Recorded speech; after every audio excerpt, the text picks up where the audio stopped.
For leaders of the Hindu faith, the temple grounds are sacred. No alcohol or meat allowed on the premises. But some priests say they routinely had to clean up beer and meat after parties at the Hindu Temple of Georgia.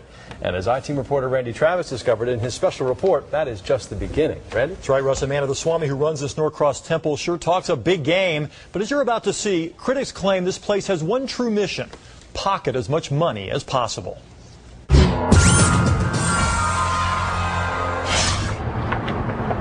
Before you enter the Hindu Temple of Georgia, you must leave your shoes outside.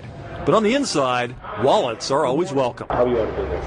Well, I don't have any money on me now. That's fine. You can pay through credit card. The I-Team took a hidden camera inside this Norcross temple to ask about renting the huge auditorium for a family reunion.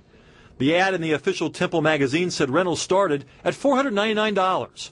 It wound up being just a little bit more. It will be around $4,000 to $5,000. $4,000 to $5,000 for the evening. Yeah. Critics claim the temple operates as a money-making business for its Swami, or religious leader. His name is Annamalai Annamalai, but he goes by Dr. Commander SELVAM. He drives expensive cars, lives in a heavily mortgaged million-dollar mansion, and charges thousands of dollars to help people overcome life's biggest problems by selling prayers or pujas over the telephone. But even some of his priests are now giving Dr. Commander a new title: King of Greed. If a person comes to the temple, his first motive is how to get money from that guy. These two priests once worked at the Hindu Temple of Georgia. They came from India last year, excited with the chance to work with a holy man. The excitement quickly evaporated. Is self-proclaimed. So they filed a complaint with Gwinnett Police, hoping to put a stop to what they say they witnessed: the Swami swiping credit cards multiple times, overcharging people who called to ask for his blessings. But the worst insult for these priests, they say they had to clean up meat and alcohol left over from non-Hindu parties inside the temple auditorium. We are ashamed of doing that kind of duties. Meat and alcohol are serious issues among most Hindus, especially in a temple. Temple should be free of all these things. Even the building the temple is in? Even the building the temple is in, even the building, the premises of the temple, no smoking, no alcohol, no meat, no questions. So when the I-Team showed up to ask about renting the auditorium, we made it clear our one-night family reunion would involve lots of alcohol and piles of barbecue. Could we cook it outside and bring it in, or? You can cook it outside and you can bring it. But we didn't just ask the temple's chief priest Sharma, we asked the Swami himself. Could we bring alcohol, beer and wine? Except drugs, you can bring anything. He is not qualified at all. Dr. Commander would not return our phone calls, but instead the next day signs reading "Hindus only allowed" suddenly appeared at the entrance to his Norcross temple. Dr. Commander filed his own police report, accusing the two priests of stealing money.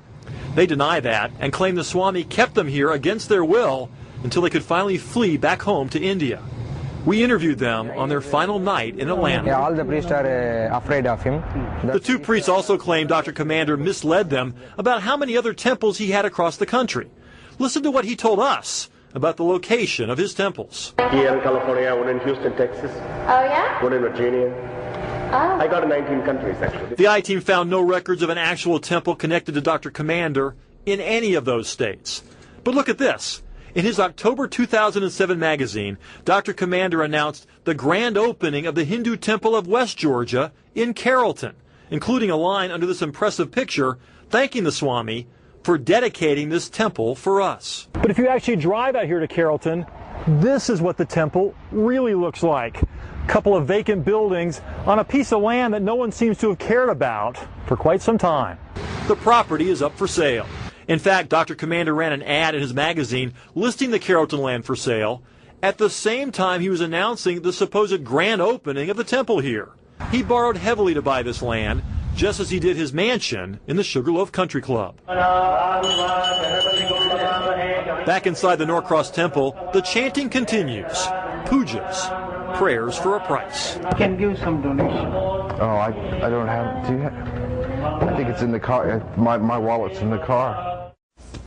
And that was a good decision. Now I want to show you what one follower says she got from Dr. Commander. She had severe stomach pain, so she says he sent her this: sand taken from a cobra's pit while he says the cobra was still in there. Now, she was supposed to rub the sand on her stomach twice a week with a wet cloth, then rub some of this stuff. Not quite sure what this is. It's a sort of jelly material here. And for this and some prayers, she says she paid or was charged $13,000. She is fighting now. She's complained to the Better Business Bureau, hoping they can help get back her money. He says this was a holy secret recipe. Did she feel better? No, she's actually sicker, to be honest with you, Amanda. That's By sad. the way, Dr. Commander faxed over another statement to us late this afternoon denying any credit card problems there at his temple. We'll have his full letter posted on my blog on myfoxatlanta.com tonight. A lot of reaction there already. Absolutely.